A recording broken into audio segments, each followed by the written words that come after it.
Good morning. I'm Muriel Bowser. I'm the mayor of Washington, D.C. We are here at Reagan National Airport to provide an update on the tragic events of last night.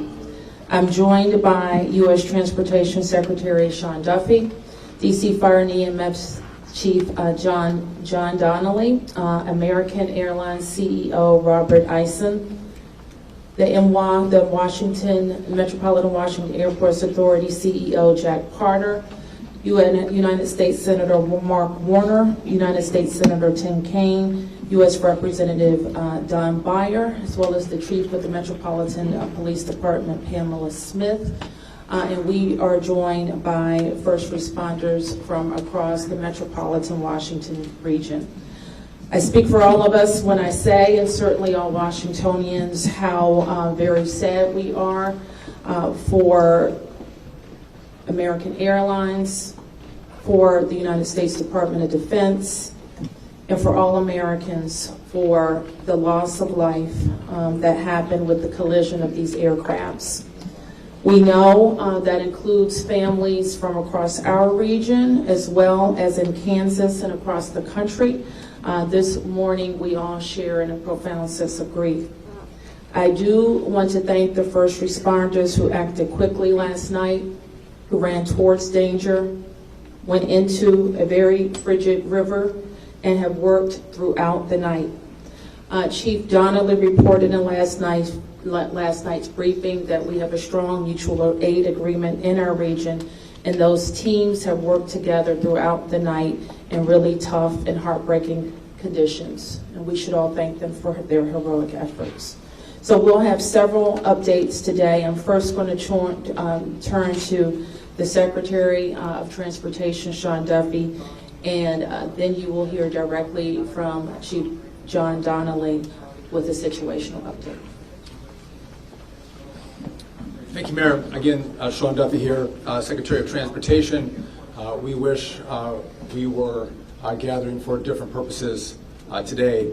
I just want to let you know that the Department of Transportation, the FAA, along with the White House, President Trump, local, state, and federal partners, all working together on this incident in unison. I couldn't be prouder of this team that's been assembled, working tirelessly. Mayor, I want to thank you specifically for your work. A few details I'd like to give all of you, and some of you reported this, but last night, if you live in the DC area, you would know that this was a clear night last night. The helicopter was in a standard pattern. If you live in the DC area, you'll see helicopters up and down the river. This flight pattern is seen oftentimes when you live in DC. This was a standard flight pattern last night as well. The American Airlines flight coming into land was in a standard flight pattern as it was coming into DCA. So this was not unusual with a military aircraft flying the river and aircraft landing at DCA. And again, if you live in the area, you'll see that frequently with those two aircraft working together. As many of you reported, we have located the two aircrafts. The fuselage of the American Airlines plane was inverted. It's been located in 3 different sections. It's in about waist deep water, so that recovery is going to go on today. As that recovery takes place of the fuselage of the aircraft, NTSB is going to start to analyze that aircraft, partner with the FAA with all of the information we have to get the best results possible for the American people. I would just say that safety is our expectation. Everyone who flies in American skies expects that we fly safely, that when you depart an airport, you get to your destination. That didn't happen last night. And I know that President Trump, his administration, the FAA, the DOT, we will not rest until we have answers for the families and for the flying public. You should be assured that when you fly, you're safe. Thank you.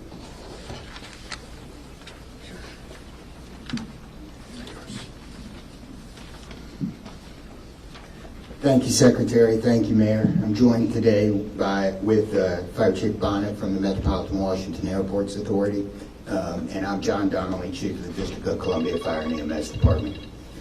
Last night at 8:48, the control tower sounded an alert, which alerts responders to respond to a report of an aircraft crash on or near the airport. That sets off an immediate response from the Airport Authority Fire Department, from the District of Columbia and Metropolitan Harbor Patrol fire boats and other fire boats on the river in order to support that type of operation. Very quickly, this call escalated. It became apparent, the responders realized that they had a plane crash and immediately escalated to a response that ultimately included about 300 people last night. These responders found extremely frigid conditions. They found heavy wind. They found ice on the water, and they're operated all night in those conditions. I'd like to take a moment to acknowledge the agencies that responded in addition to DC Fire and EMS and the Metropolitan Washington Airports Authority. Montgomery County Fire Department, the Prince George's County Fire Department, the Charles County Fire Department, the Baltimore County Police Department, the Anne Arundel County Fire Department, the Alexandria Fire Department, the Arlington County Fire Department, the Fairfax Fire Department, the Prince William Fire Department, the Baltimore City Police Department, the Maryland State Police, the Maryland Natural Resources Police, the Department of Defense, the Joint Base in Bowling Fire Department and the staff there, the U.S. Army, the U.S. Coast Guard, the United States Park Police, the Metropolitan Police Department, the FBI, and the NTSB. Despite all those efforts, we are now at a point where we are switching from a rescue operation to a recovery operation. At this point, we don't believe there are any survivors from this accident. And we have recovered 27 people from the plane and 1 from the helicopter.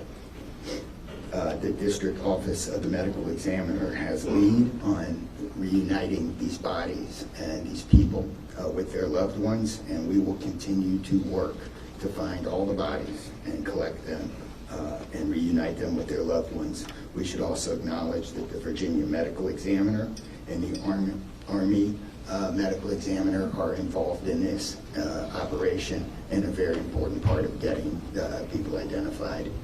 So.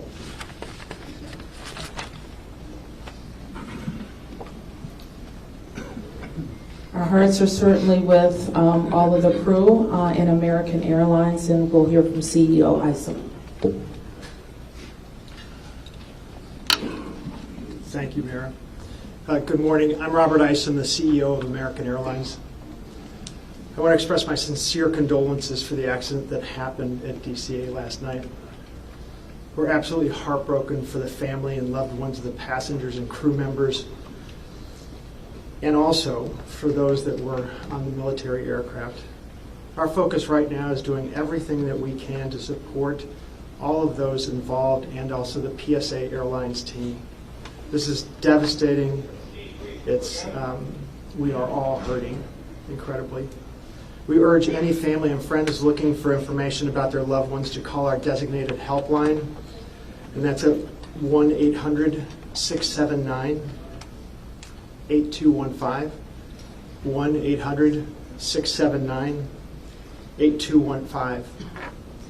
Now here's what I can share at this early stage.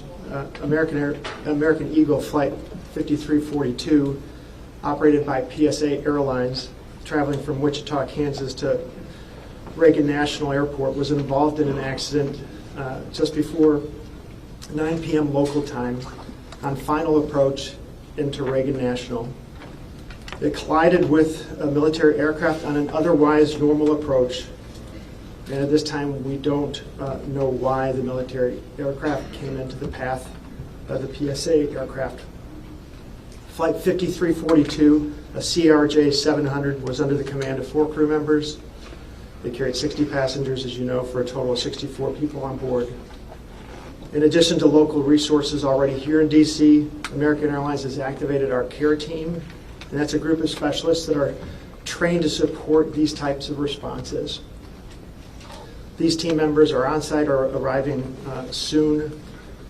And additionally, we have members of our GO team that are on ground here in DC, and they're being deployed with resources to do everything that we can to take care of the needs of the families and the loved ones of the passengers and crew members.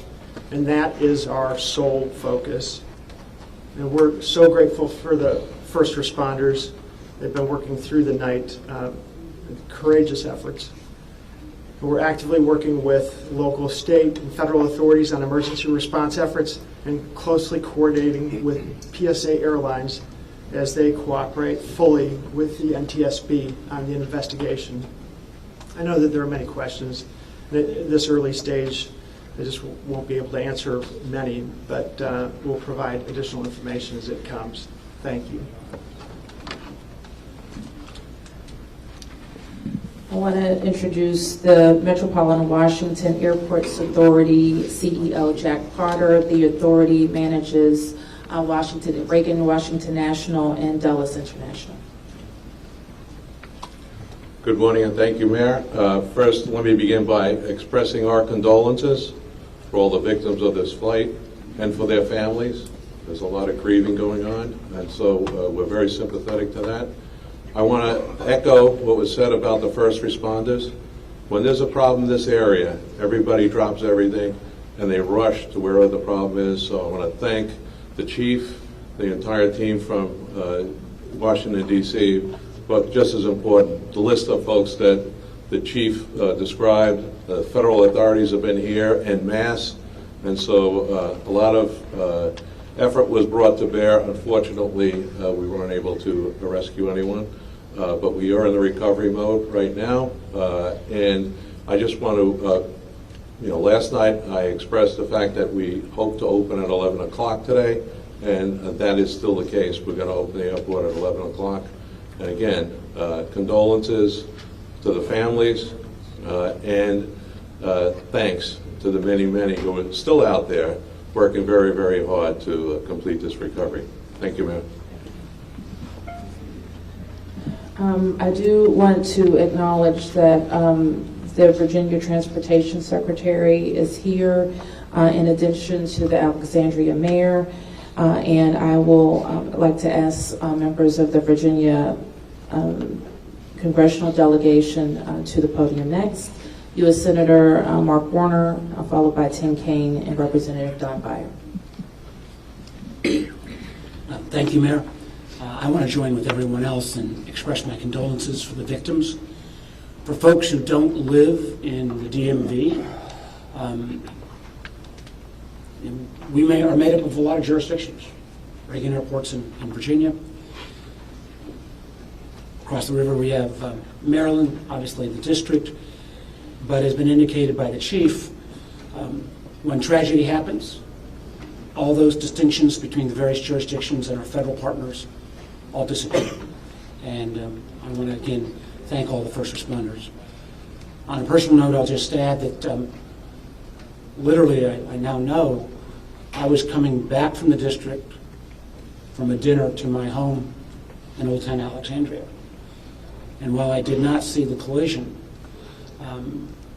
I wondered, I'd never seen this many red lights streaming towards the airport and across the river in Maryland at this time.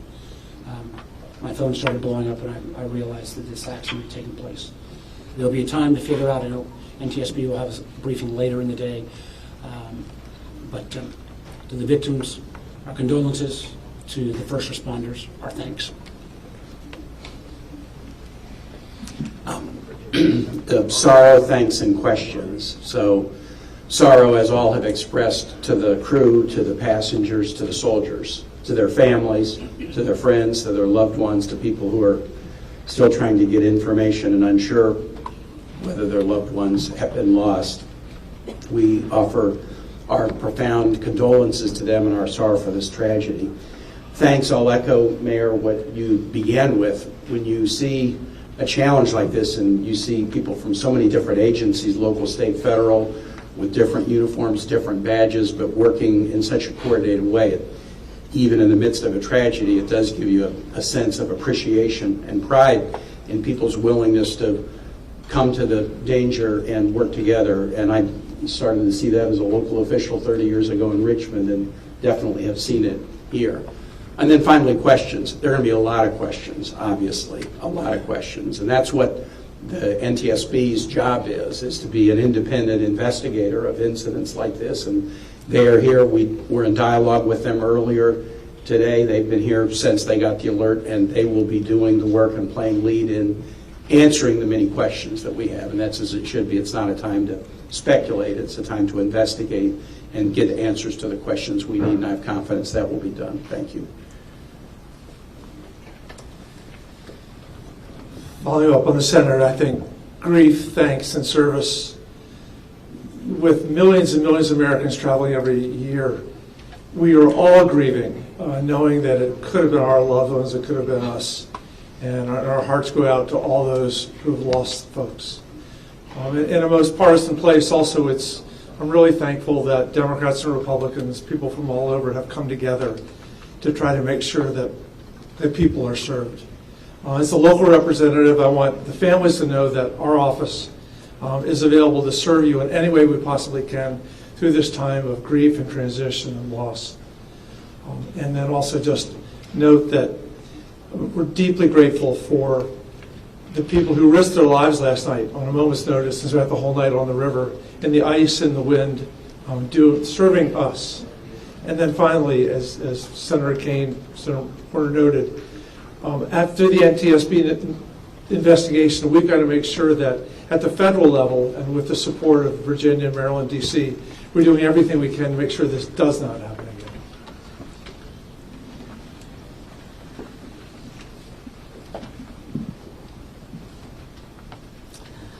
So with that, it's been said already that the National Transportation Safety Board becomes the lead agency in the investigation.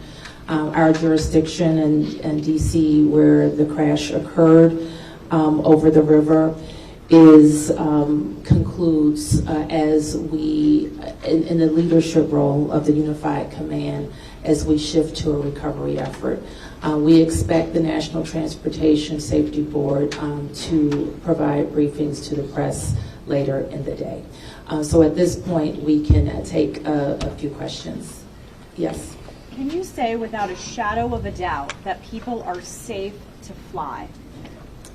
What we can talk about today is what happened here with the collision of these vehicles. We've said what we know, and that the National Transportation Safety Board continues to investigate. I don't know that any of us have been briefed on anything that would suggest any other aircraft are implicated. Yes? You're still missing 30 plus people in the water. What are some of the challenges in recovering them right now? Chief? So the rescue operation, or the recovery operation, goes on. It's a lot of touch and feel in the different parts of the plane or in the helicopter, and the crash area is a little spread out, so we've got some work to do. And I think it's a pretty normal type of situation. I don't think it's extraordinary. How spread out is this debris field? So the wind started blowing last night, so we've had debris travel from the airport down as far as the Wilson Bridge. Mile-wise, how far is that? I couldn't tell you. Okay. Less than a mile. This is a question for CEO Carter. You're going to open the airport at 11 o'clock this morning. How are you going to do that? And what impact is that going to have on operations, on passengers, on people's anxiety? How are we going to do this? Well, we're going to open the airport at 11 o'clock. It's safe. We've worked with all the federal agencies, FAA, and it's been determined that we can open that airport safely. The recovery effort that's on our property is on the waterfront. Our primary runway, 119, will be open. It's away from any activity. We're going to have a secure area around that, so all are comfortable that we can get back to operations. Now, each airline will announce or communicate to their passengers what their operations are going to be. Obviously, their networks were disrupted overnight, and so we might have a slow recovery, but the bottom line is we will begin to have aircraft moving in and out of this airport at 11 o'clock. Okay, so 1, 2, 3. Has the flight recorder been recovered, the black box at all? I don't think we can say anything about what's in TSB's purview. You mentioned the airport opens 3 hours from now. There's a lot of helicopter traffic from the military, U.S. Park Police and all that. Will helicopters be flying right through here as well, beyond the recovery efforts? I don't know the answer to that. Jack, do you have anything to add? We don't have anything to add about that. Yes. This is for Secretary Duffy. Can you reassure Americans that the U.S. still has the safest airspace in the world?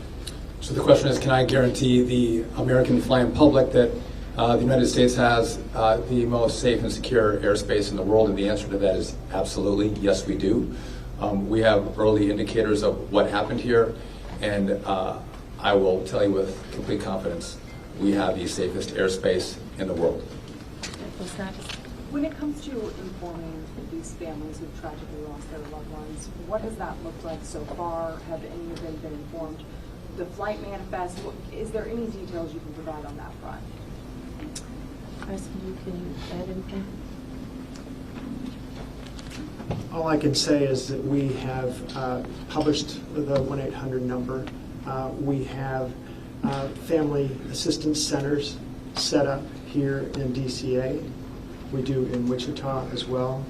I'm not at liberty to give the number of families that have been that have used those services, but we are making that use. We have over 100 team members that are either here or on their way.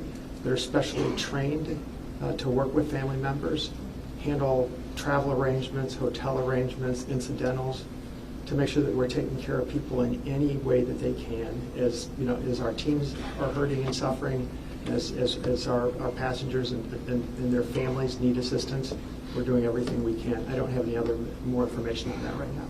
Mayor, you're next. Chief Donnelly, can I ask you to describe the next phase of the investigation? How confident are you that you'll be able to recover all 67 of these bodies? And can you speak to some of the debris that's also being pulled out of the river? We understand there are some suitcases, some other things that have been pulled out from the river. And I would like to ask anyone here, perhaps the Transportation Secretary or Mr. Isom, if we know anything about these victims, age ranges, nationalities, anything of that nature. So the next phase of this operation is going to be led by the NTSB. All of us are working together, though, to search the area and to find the victims. I'm confident that we will do that, and that will take us a little bit of time, though, and may involve some more equipment. As far as the things being collected, I don't have personal knowledge. I know that we have been collecting debris that you would expect to see from a plane. Okay. Anything about the victims? So the question is about the victims. The NTSB is going to lead that portion of the contact with the victims. I believe American is going to be involved with that as well, and so will the FAA and the Department of Transportation. Secretary Duffy, we're going to take some questions over here. 1, 2, 3, 4. Okay.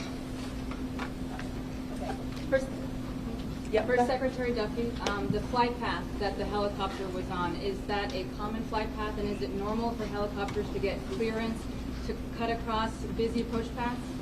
So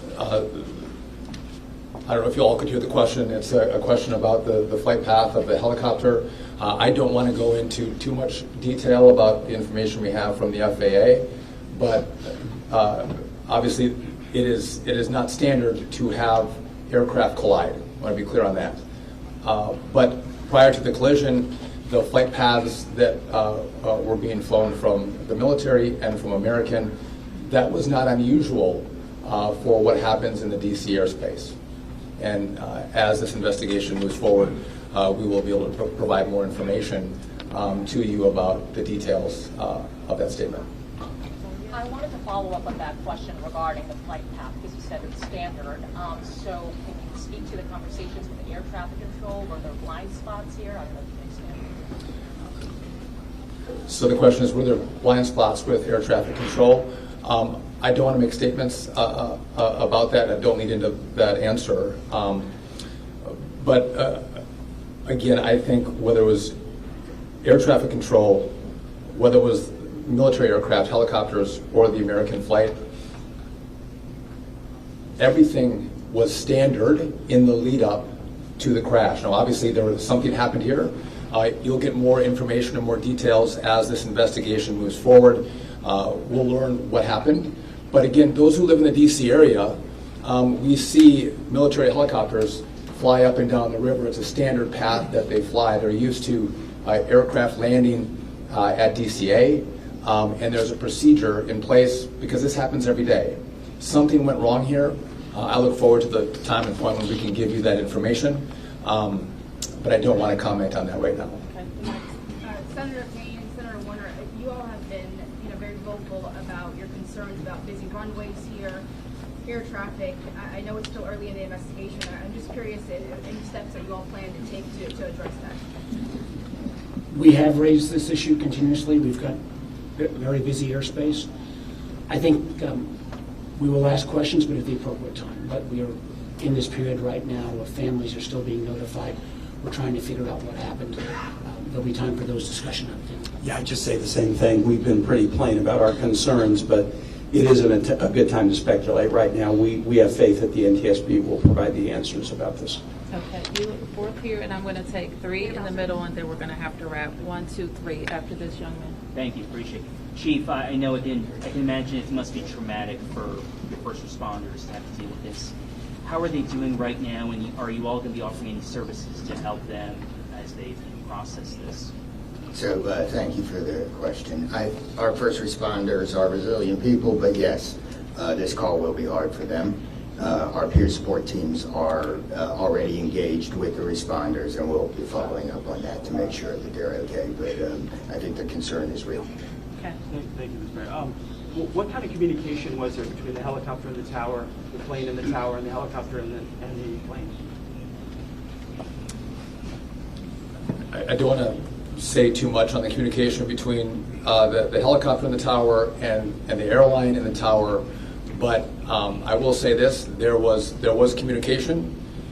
It was I would say standard communication. So there was not a breakdown, if that's your question, in communication between the military helicopter and the American Airlines flight. There was communication between the aircraft and the tower. Was the plane aware there was a helicopter in the area?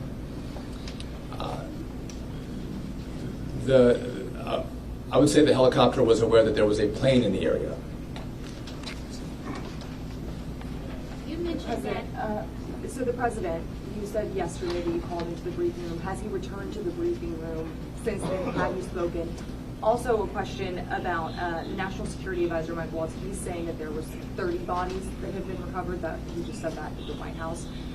Curious, I know you're in this presser right now, so that's hard for you to update. But I do have the question posed in the briefing room. I can get the body. Okay, first. So in terms of body recovery, we as we recover bodies, we have a process, and we're not counting any bodies until they're in the possession of the medical director. So there may be some fluctuating in numbers that other people would report, but our numbers from the medical examiner. So just in regard to the president in the briefing room, I've been with this team for the last hour plus as we've worked through the details of information we wanted to give you. But it is my understanding that either this morning he was going to be in the Situation Room, or the Situation Room is obviously briefing the president. He has been kept in full appraisal of what is taking place.